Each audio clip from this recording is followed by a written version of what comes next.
Assalamualaikum teman-teman. Perkenalkan, nama saya Nur Fadila. Saya dari kelas 6B, Prodi S1 Pendidikan Guru Sekolah Dasar dari Universitas Pahlawan Tuanku Tambusai. Baiklah, untuk kali ini saya akan membahas materi yang terdapat pada kelas 4 semester 1, yaitu mengenal lembaga-lembaga dalam susunan pemerintah desa dan pemerintah kecamatan. Video pembelajaran ini untuk memenuhi salah satu tugas mata kuliah, yaitu pembelajaran mikro, yang mana dosen pengampunya yaitu Ibu Fadilatur Rahmi MPD. Dan untuk materi pokok yang akan dibahas yaitu yang pertama, apa yang dimaksud dengan sistem, yang kedua, apa yang dimaksud dengan pemerintahan, yang ketiga, apa definisi dari desa, dan selanjutnya yaitu bagaimana sistem pemerintahan pada tingkat desa. Apa itu sistem? Sistem adalah seperangkat unsur yang secara teratur saling berkaitan sehingga membentuk suatu totalitas. Sedangkan yang dimaksud dengan pemerintahan adalah perbuatan memerintah yang dilakukan oleh badan-badan legislatif, eksekutif, dan yudikatif di suatu negara dalam rangka mencapai tujuan penyelenggaraan negara. Pertama, kita akan membahas tentang sistem pemerintahan desa. Apa yang dimaksud dengan desa? Desa yaitu merupakan suatu daerah yang memiliki kepadatan penduduk rendah, yang mana dalam mata pencariannya yaitu terdapat di bidang agraris, contohnya pertanian, perkebunan, dan peternakan. Di desa memiliki bangunan tempat tinggal yang terpencar-pencar. Di desa, penduduknya memiliki hubungan sosial yang sangat tinggi, serta bersifat homogen. Sedangkan sistem pemerintahan desa adalah kesatuan wilayah yang dihuni oleh sejumlah keluarga. Desa memiliki batas-batas wilayah tertentu dan memiliki kekuasaan hukum, serta dikepalai oleh seorang kepala desa. Sistem pemerintahan desa terdiri dari pemerintah desa dan badan permusyawarahan desa. Pemerintahan adalah kepala desa dan perangkat desa. Berikut ciri-ciri dari pemerintahan desa. Yang pertama, desa dipimpin oleh seorang kepala desa. Yang kedua, kepala desa dipilih oleh masyarakat desa atau melalui pilkades. Yang ketiga, kepala desa tidak bertanggung jawab kepada camat, namun hanya dikoordinasikan saja oleh camat. Dalam urusan pemerintahan yang menjadi kewenangan desa mencakup yang pertama, urusan pemerintahan yang sudah ada berdasarkan hak asal-usul desa.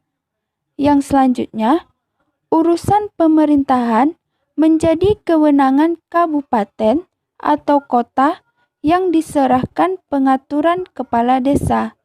Dan yang terakhir yaitu tugas pembantuan dari pemerintah pusat, pemerintah provinsi, dan atau pemerintah kabupaten atau kota. Selanjutnya yaitu nilai-nilai yang terdapat dalam pemerintah. Yang pertama yaitu nilai kejujuran. Nilai kejujuran dalam pejabat pemerintah desa maupun dalam pejabat pemerintahan kecamatan harus memiliki sikap kejujuran dalam melaksanakan tugasnya, sehingga membentuk masyarakat yang baik. Yang selanjutnya yaitu nilai demokratis. Dalam pelaksanaan pemerintahan, nilai demokratis harus diwujudkan. Contohnya, dalam pemilihan kepala desa. Dan yang terakhir yaitu nilai tanggung jawab. Pemerintah dalam menjalankan tugas dan wewenangnya harus bertanggung jawab dan tidak sewenang-wenang. Berikut norma-norma yang terdapat dalam pemerintah. Yang pertama, norma agama. Dalam pemerintah, tugasnya tidak hanya bertanggung jawab kepada masyarakat, tetapi juga dipertanggungjawabkan kepada Tuhan Yang Maha Esa. Yang kedua, yaitu norma susila. Dalam tujuan norma kesusilaan ini, yaitu mewujudkan keharmonisan hubungan antar manusia sebagai salah satu upaya untuk mencapai tujuan tersebut.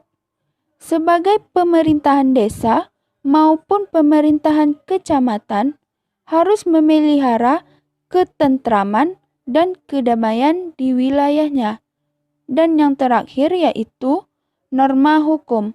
Tujuan dari norma hukum ini yaitu menciptakan ketertiban dalam kehidupan berbangsa dan bernegara.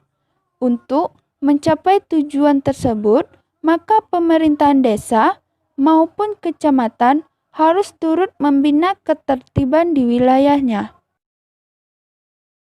Berikut pembagian dalam lembaga-lembaga pemerintahan desa. Yang pertama yaitu kepala desa. Tujuan dan tanggung jawab kepala desa adalah sebagai berikut. 1. Memimpin penyelenggaraan pemerintahan desa. 2. Membina kehidupan masyarakat desa. 3. Membina perekonomian desa. 4. Memelihara ketentraman dan ketertiban masyarakat desa. Dan yang terakhir, mendamaikan perselisihan masyarakat desa. Yang kedua yaitu Badan Permusyawaratan Desa. Badan Permusyawaratan Desa atau BPD merupakan lembaga perwujudan demokrasi dalam penyelenggaraan pemerintahan desa. Badan Permusyawaratan Desa ini dapat dianggap sebagai parlemennya desa.